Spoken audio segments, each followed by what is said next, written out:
ورحمة الله وبركاته. ازيكم عاملين ايه؟ يا رب تكونوا بخير. فيديو جديد، وهعمل معاكم وصفة جديدة ان شاء الله تعجبكم. اول حاجة حبيت ابدأ بيها الحصالة اهم حاجة. يلا عشان خلاص يعتبر قاعد شهر ونص يعني على رمضان، ان شاء الله نفتحها قبل رمضان ونجيب الحاجات اللي نفسنا فيها. فتشجعوا كده وعشان نفتحها مع بعض، وهنجيب بقى حاجات وهوريها لكم ان شاء الله.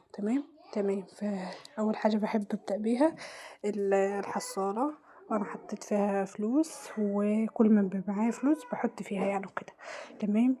فهعمل معاكم النهارده ايه؟ هعمل معاكم مشروب سحري، هو ما يتقالش عليه غير كده الصراحه. آه، طبعا الشتاء يعني اكل. في في ناس كتير عايزه تخس، وفي ناس عايزه تتخن. فاحنا عاملين وصفه للناس اللي عايزه تخس، وصفه ان شاء الله هتعجبكم. هي اكيد في ناس كتير عارفاها، وفي ناس متعرفهاش. جربوا الوصفه دي وان شاء الله هتعجبكم، مش هتندموا ان انتوا عملتوها، خصوصا الناس اللي عندها كرش، اللي عندها بطن. بصوا، هتجيبوا مج ميه، ودي معلقة قرفة، ونص معلقة كمون حصى أو حب، وربع معلقة جنزبيل على المج المية.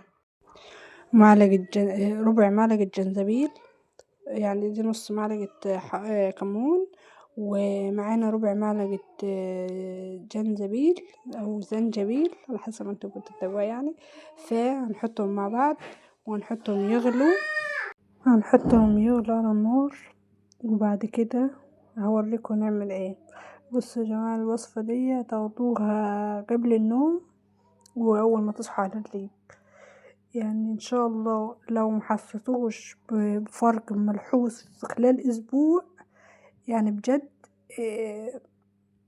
مش عارفه اقول لكم ايه. ان الوصفه دي يعني متجربه، مش عاملاها وخلاص. يعني انا في حد ماشي عليها بقاله يعني بتاع 3 اسابيع، وعايزه اقول لكم ان وصفه ما شاء الله تحفه. هي اصلا كلها اعشاب، ما فيهاش حاجه مضره، وبتريح البطن لو في انتفاخات، لو في قولون، مش عارفه ايه، بتريح المعده. تمام. فهي بجد يعني حاجه كده، انا معتبرها حاجه سحريه، يعني هتعجبكم جدا وهتخسوا ان شاء الله. يعني بتنزل الدهون اللي في البطن عامه يعني.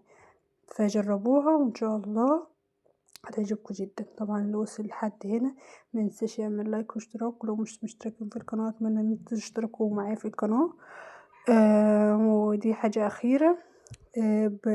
بعد ما صبوا وسيبوه يهدى شويه، نعصر نص ليمون عليه ويتشرب بالفعل. ان شاء الله الوصفه تعجبكم، وزي ما قلت لكم اتمنى ان انتوا تشتركوا في القناه وتكتبوا لي كومنتات حلوه. وبس كده، الفيديو خلص. سلام.